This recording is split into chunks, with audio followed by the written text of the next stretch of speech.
My lens is just my lens. I graduated in 2008 from Maryville High School. Trevor Brown. Oh gosh. Well, the conversation ends there. Those are our rival high school, so anyone says Trevor Brown, you just kind of stop the conversation and you just smile at it. And I recognized that the first thing I had to learn was that I am the product of the 5 people I surround myself with. Whether it's our partner, whether it's our parents, whether it's our family, whether it's our roommates, whatever the case, we will become the product of them, whether we like it or not. So we got to choose our friends wisely. The second thing I learned my first year is that we had to learn people's names. Learning people's names are extremely important. And there's a difference between memorizing names and learning names. Us as ourselves, we will only turn around to one name. I gave respect to that culture and to whatever it is, giving that true effort. You know what, I'm going to learn your name, even though it's out of my comfort zone. I wasn't afraid of saying, hey, I forgot your name. I forgot, I ask again. There's no shame in that because that means you're making a true effort. How many of you say, oh, I'm just really bad with names? Either you're bad with names or you haven't practiced in them. That's our identity. It makes them smile too, right? Diana? Not just Diana. My second year in college, I got rid of my television, my video games, my movies, and even my partner. Not only did it take up space, but it took up a lot of our time. But I've recognized because I've let go of these distractions, I've become more successful. Because I didn't put all this time and effort into nothing that isn't going to do anything for us. And the main thing that made a difference for my third year was I joined an organization. I joined Gamma Alpha Omega. It changed my life completely. I became a professional because of this organization. I'm not saying join a sorority. That is not what I'm saying. I'm saying join something. Anything. A good club, not like the Friday night clubs, just a club.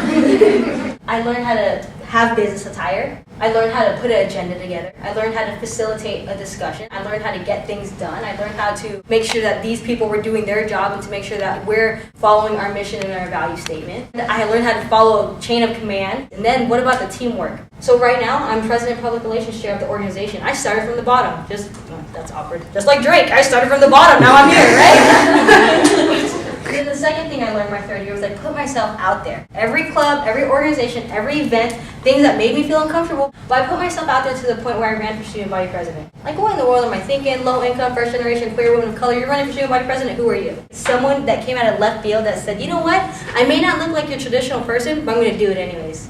Fourth year. Yes, we got into our 4th year. I'm supposed to graduate, but no, things don't work out that way. We feel pressure to graduate in 4 years, right? You have to choose something. You have to choose something right now. It has to be the only one. You're not allowed to like other things. You have to stick to this track, right? Just follow the map, right? That map is boring, let's be honest. The 4th thing I learned when I was in the 4th year is don't waste your time and effort on useless jobs, volunteer work, and activities. So I didn't waste my time doing things that didn't do anything for me. I just did things that were meaningful. We will never get this time back. So why would we put our time and effort into something that gives us nothing? And if you can't even get that job, volunteer. Get that free experience. Is that red Solo cup going to do anything for us for that next day, or is it going to keep us in on that Monday? Take advantage of the time that we have to ourselves. Every weekend, every time that the classes are over, that time that we have lunch, spring breaks, the winter breaks, the fall breaks, the Thanksgiving breaks. While most of our peers are on the beach, I took advantage of those breaks. At minimum, I'll read a book. But I'm not just going to read 50 Shades of Grey. I'm going to read The Power of Influence. I'm going to read how to be a leader. I'm going to read how to become a better leader. And then I apply it. That's the bare minimum. I'll do bare minimum of that and community service. I will never go lower than that. You'll never find me in front of a television on a break.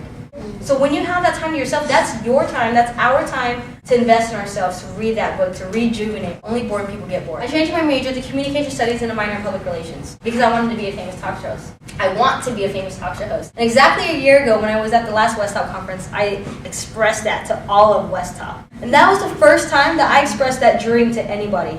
So I can't tell you if I've ever had a dream until last year. But that was the first time I was like, you know what, everyone? And Kevin was there. But I got up there and I was like, I want to be the next Oprah.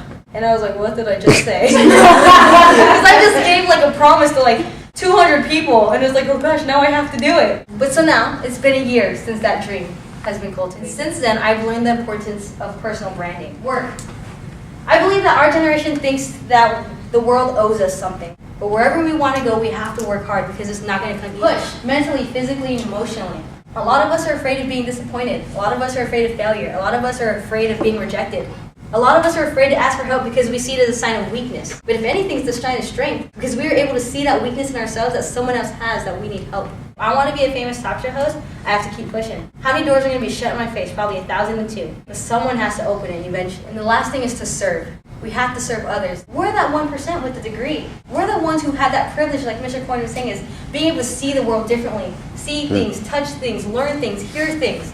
So it's our job to serve other people, whatever it is we want to do. Yeah, I want to be a famous talk show host, but it's not just for the fame and glory. Don't get me wrong, I like looking cute. But for me, that's my platform for change. Because I recognize our generation is so caught up in the media, our social media, our music, our movies, our television. So what am I going to do? I'm going to revamp that. We're going to start giving our money to the people that deserve it, like the teachers, the social workers. If that's the right thing to do, just like Mr. Coyne was saying, we do it for justice and for equity, to make everything equal upon us. That's why I want to do it. So why do you want to do what you want to do? She's going to be somebody one day. Well, the difference between those people and you, Kathleen, is that you're born to do this. So that was just my proof to let you all know that not taking those breaks, cultivating those relationships, taking advantage of every opportunity. But there are consequences to being a student leader. There's going to be that spotlight on you. People are going to watch your every single move, everything that you do. You're going to make those sacrifices. That sacrifice to give up now, so when you become successful in the future, you can give that back to them. If you choose to be a student leader. And ultimately, these are all relationships. These are all relationships that were built because I learned those names, right?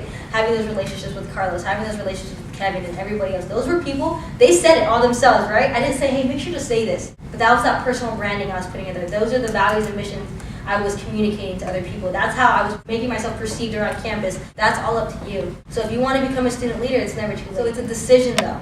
It's not just like it's going to be handed to you. You have to make every decision that you want to become a student leader. But once again, thank you very much. And if you choose to be a student leader, good luck. And if you don't, then I will see you all at the top. Thank you. Bye, world. I will see you in the very near future and be your next famous talk show host. Goodbye. All right.